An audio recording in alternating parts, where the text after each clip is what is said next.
축원합니다. 시편 9편은 지난주에 이어서 다윗이 지은 감사 예배시, 감사하며 찬양하는 그런 예배시라고 말씀을 드렸습니다. 우리가 어떻게 하면 하나님께 감사하는 삶을 살 수 있을까? 그것을 우리에게 소개해주고 있는 것입니다.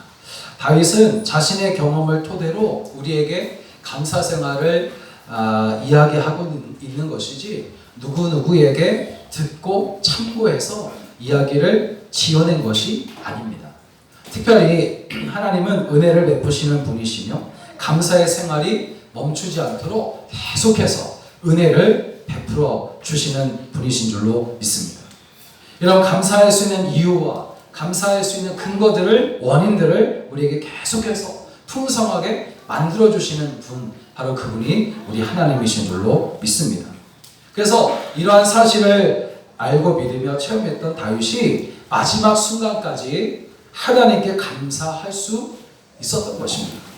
물론 그가 계속해서 감사할 수 있었던 것은 그가 하나님과 자신에 대해서 알고 있었기 때문에, 하나님은 누구이시고 자신은 누구인가 그것을 알고 있었기 때문에 감사할 수 있었습니다.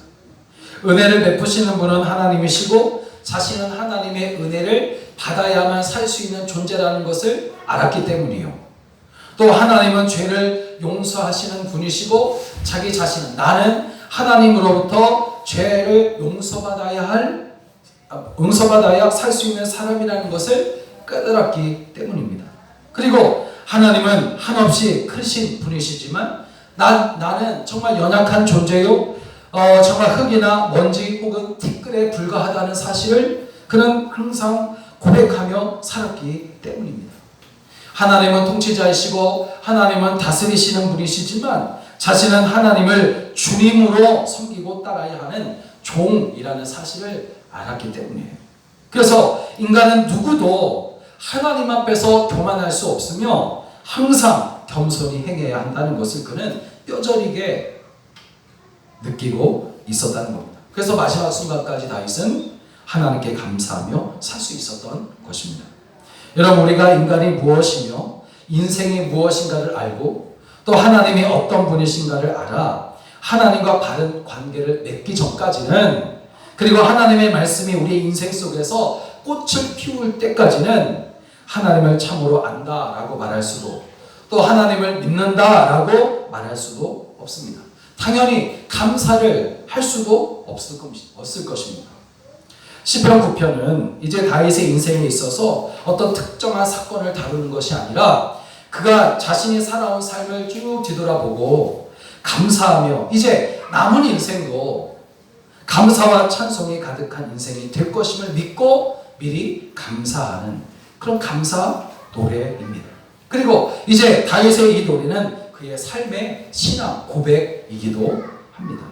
그렇다면 다윗의 인생에게 하나님께서 하셨듯이 우리의 인생도 이제 화사하게 꽃피우는 인생으로, 또 감사 찬송하는 인생으로 만들어 가시고 이끄시는 하나님은 어떤 분이신가를 세 가지를 나누어서 함께 은혜를 나누길 원합니다.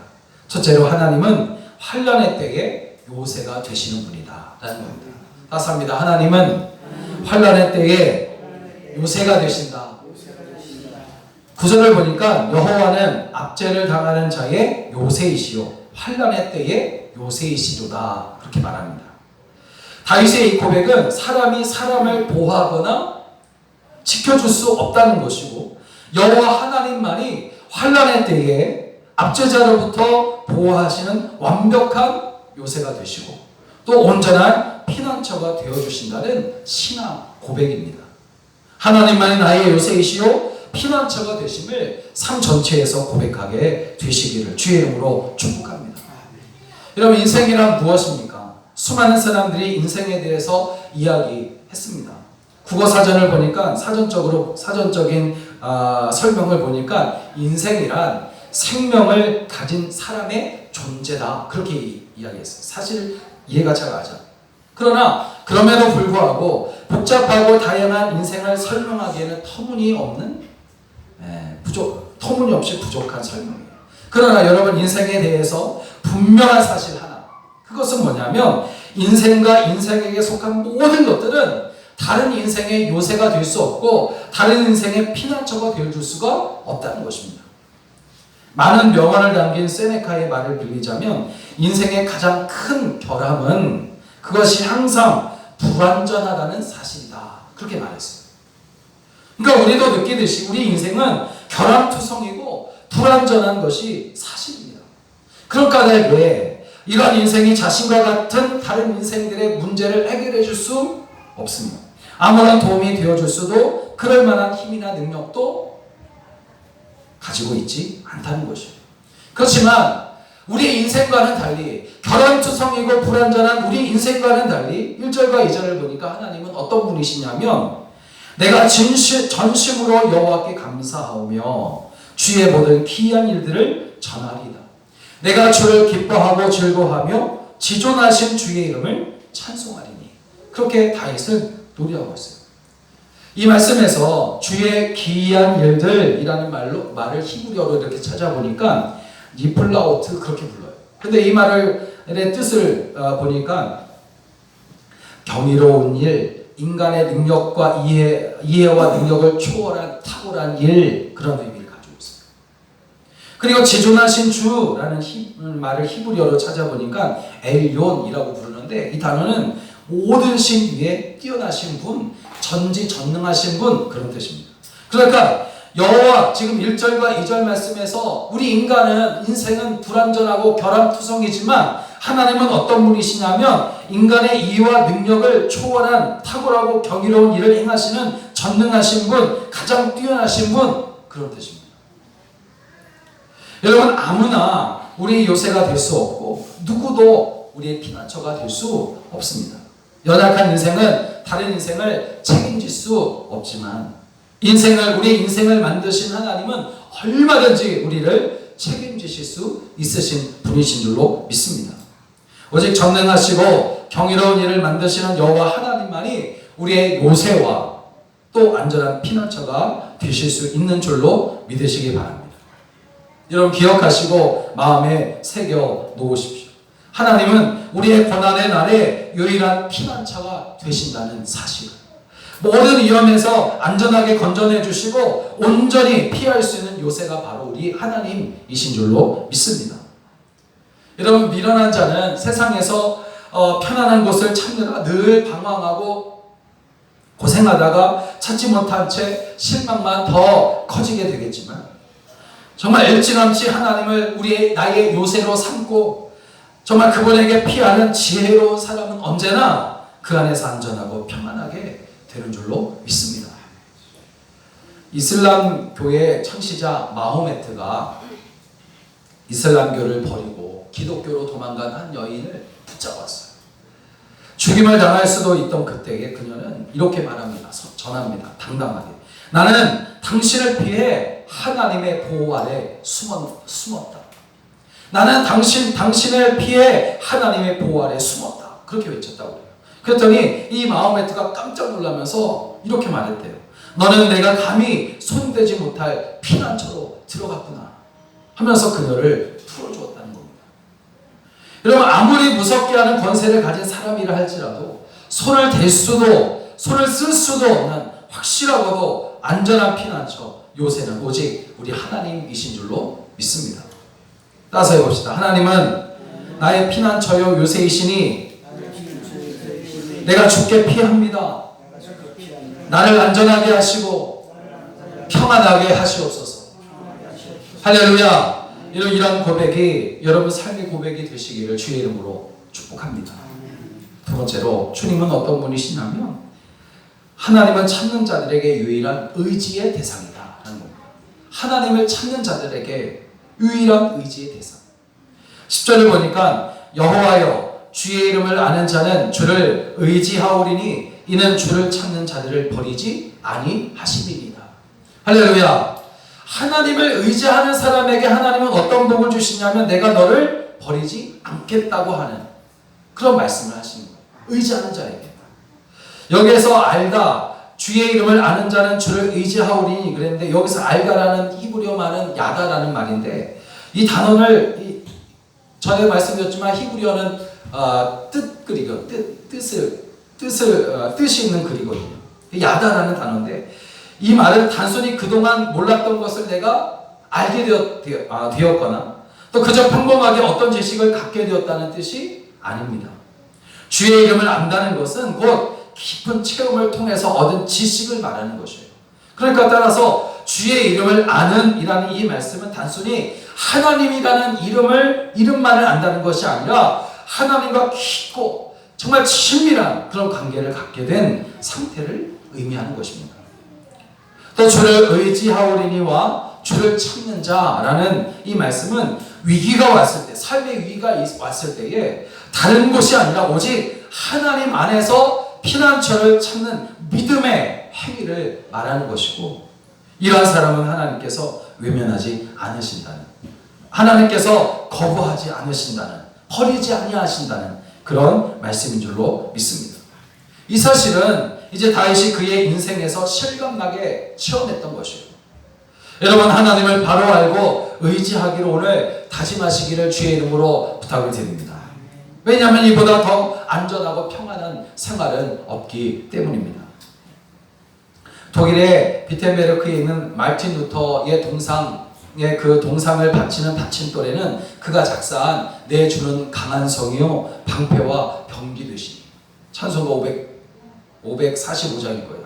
이 찬송가의 첫 소절이 이 마르틴 루터, 종교개혁의 개신교가 시작되어지는 이 마르틴 루터의 그 동상 받침돌에 새겨져 있다고 해요. 사람들은 이 글이 마르틴 루터로 하여금 종교개혁을 이끌었던 말씀이었다, 그렇게 이야기를 합니다.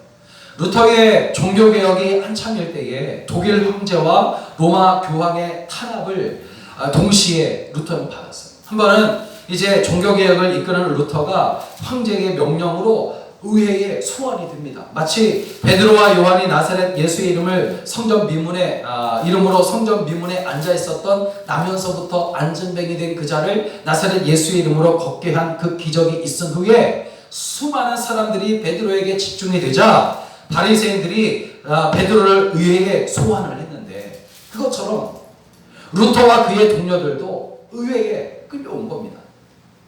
그때 루터와 그의 동료들이 내 주는 강한 성이요 방패와 병기 되시니 이 찬송가를 부르며 그 의회에 다 입장하니까 그들의 당당함과 권세 앞에서 국회에 모여있는, 그 의회에 모여있는 황제와 로마 교황과 그리고 많은 지도자들의 권세를 압도하며 그들의 간담을 서늘하게 했다고 그렇게 이야기를 합니다.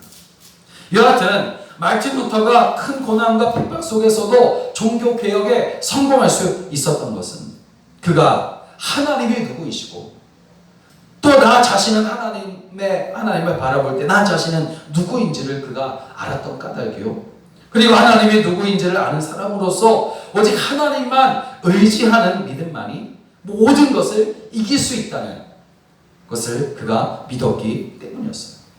여러분, 585장, 이런 의미에서 585장 찬송가를 이렇게 한번 찾아봤어요. 그때 너무나 은혜스러운 거예요. 처음엔 그냥 부를 때는 아무렇지도 않게 불렀는데 가사를 보니까 너무나 정말 능력 있는 그런 찬송가 가사였어요. 한번 읽어보겠습니다. 내 주는 강한 성이요 방패와 병기 되시니 큰 환난에서 우리를 구하여 내시리로다. 옛 원수 마귀는 이때도 힘을 써 모략과 권세로 무기를 삼으니 천하에 누가 당하랴. 내 힘만 의지할 때에는 패할 수밖에 없도다. 힘 있는 장수 나와서 날 대신하여 싸우네. 이 장수 누군가? 주 예수 그리스도 만군의 주로다. 당할 자 누구랴? 반드시 이기리로다. 할렐루야. 여러분, 노아의 방주는 홍수가 참일함으로 인해서 모든 땅 위에 있는 동식물과 모든 생물들이 다 물에 수장돼서 죽을 때 유일하게 노아 가족의 생명을 보존하는 안전한 피난처였습니다. 하나님께서 방주의 안과 밖에 역청을 발라 물이 새어 들어오지 못하게 하셨기 때문인데, 여러분, 역청을 발랐다라는 말을 이제 히브리어로도 찾아보니까 덮는다라는 뜻이에요. 이 덮는다라는 말은 다른 말로 속죄, 그런 말이에요. 속죄. 속죄라는 의미와 같이 쓰고 있어요. 그러니까 다시 말하면 죄를 덮는다 그런 말이에요. 죄를 속하여 준다. 죄를 용서하신다 그런 말씀입니다. 그러니까 역청을 받은 노아의 방주가 구원의 피난처가 되었던 것처럼 하나님을 믿고 의지하는 성도는 예수 그리스도께서 모든 죄를 그리스도의 보혈로 덮으시고 사망과 심판에서 구원해 주신다는 그런 말씀인 줄로 믿습니다. 여러분, 주님이 누구십니까? 주님은 우리의 영원하면서도 유일한 피난처가 되십니다. 주님은 연약한 우리가 항상 의지해야 할 분이십니다.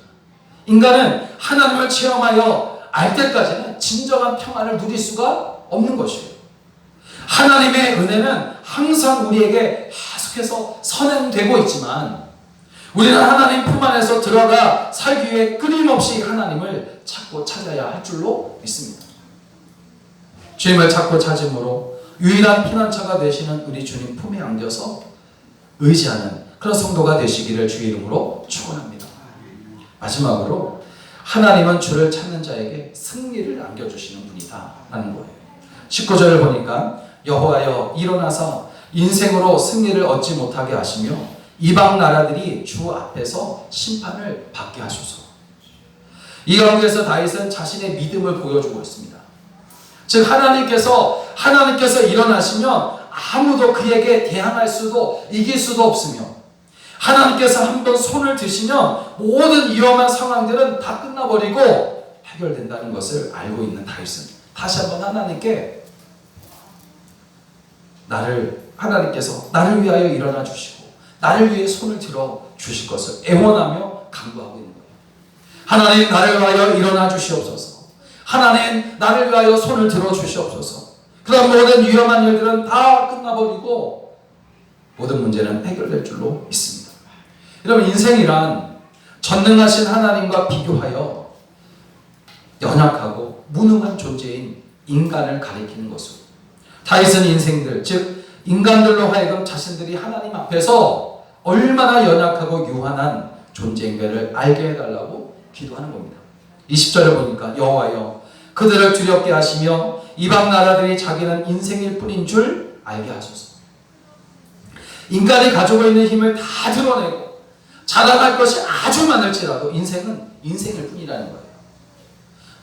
벼룩이 뛰어봤자 벼룩이다 그런 말 있잖아요, 우리 속담에. 그러니까 자신 역시 연약한 인간이라는 사실을 모르고 자신을 막 자고 교만하게 살아가는 사람들을 빗대어서 만들어낸 이야기다 라는 겁니다. 여러분, 인생의 능력에는 한계가 있음을 부정할 수 없어요. 하나님께서 일어나시고 하나님께서 손을 드시는 날에는 모든 인생의 활동은 정지될 수밖에 없는 것입니다. 그러므로 삶 속에서 인간의 도움이 아니라 하나님의 도움을 항상 우리는 필요로 해야만 하는 것입니다. 여호와 하나님이 인생의 높고 견고한 산성이 되심을 알고 의지하는 자가 참으로 복된 인생이요 또 성공하여 승리하게 되는 줄로 믿습니다.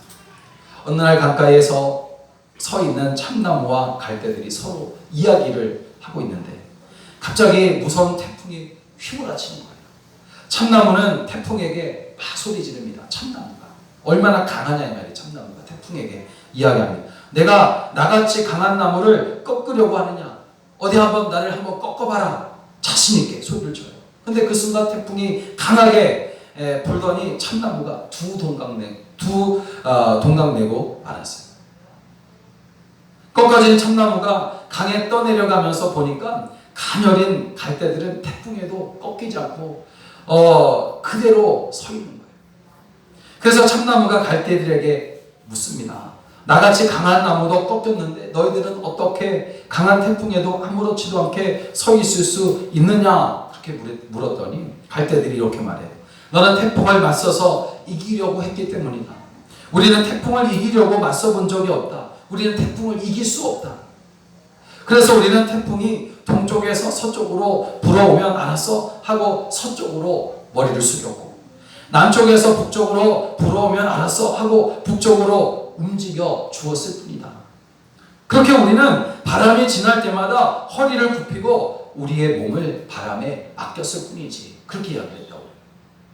여러분, 인생은 한계에 도달했을 때에 더 이상 갈 수 없다는 생각에 절망하고 마는 거예요. 그렇지만 여러분, 한계에 도달한 인생이 더욱 수준 높은 인생으로 변화되어 살아갈 수 있는 방법은 자신을 전능하신 하나님의 손에 올려드린 것입니다. 언젠가 말씀드렸어요. 나의 인생을 내 손에 올려놓으면 아무런 역사도 일어나지 않습니다. 그러나 나의 인생 전체를 주님 손에 올려놓기만 하면 주님은 손에 올려진 바로 그 인생을 정말 존귀하게 만드신다는 것입니다. 복되게 하시고 형통하게 하시는 줄로 믿습니다.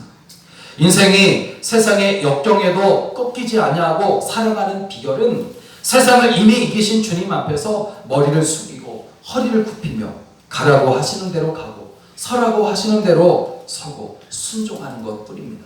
그렇게 할 때에 주님은 우리를 선하고 복된 길로 인도해 주실 것이기 때문입니다. 그렇다면 인간에게는 자유라는 것이 아예 없는 겁니까? 그렇게 반문할 수 있어요. 그러나 여러분 기억하십시오. 하나님의 손에 붙잡힌다는 것이 무엇인지를 깊이 깨닫는 사람은 그 붙잡힘이 부자유하게 하는 결박이 아니라 오히려 진정으로 자유하게 하는 것임을 알게 될 것입니다.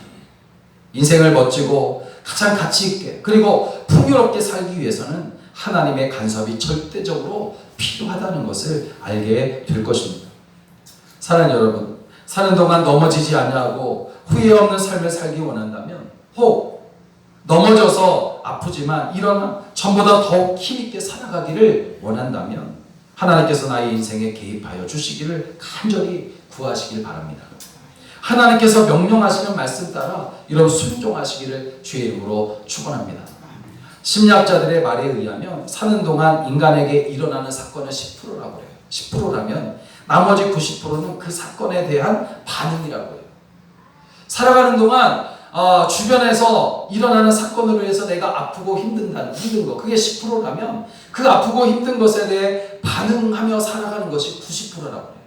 그러니까 인생은 결론을 내리는 것이 아니라 살아가는 과정이라는 겁니다. 지금 만난 힘들고 고통스러운 일이 내 인생의 결론이라고 생각하지만, 그리고 그렇게 결론이라고 생각한 사람은 인생을 마무리하려고 하지만, 그리고 좌절하고 절망하지만, 그러나 그건 역시 인생의 과정일 뿐이라고 생각하고 그 모든 과정들을 주님께 믿음으로 맡겨드릴 때에 그 인생은 평탄하게 되고 안전하게 되고 복되게 한다는 것입니다. 여러분, 어떤 사건이나 내 삶 속에서 일어나서 나를 부끄럽게 하고 고통스럽게 하고 괴롭게 하는 그런 일이라 할지라도 완벽한 요새이시고 온전한 피난처이신 여호와 하나님을 의지하며 그분을 신뢰하는 믿음으로 모든 상황들에 반응하시기를 바랍니다. 그러면 내 삶은 하나님의 축복 속에서 안전하면서도 통통하게 될 것이기 때문입니다. 그러므로 여러분, 그리스도인들은 나에게 일어나는 삶의 모든 사건들을 무엇으로 반응하느냐 하면 믿음으로 반응해야 합니다. 믿음으로 반응해야 돼요. 하나님은 인생의 필요로 하는 모든 것이 되셔요. 인간은 인생은 매일매일의 생활에서 예수 그리스도가 절대적으로 필요한 존재예요. 아니, 예수 그리스도께서 없는 인생은 한순간도 살 수 없는 불쌍한 인생이 되고 말 것입니다.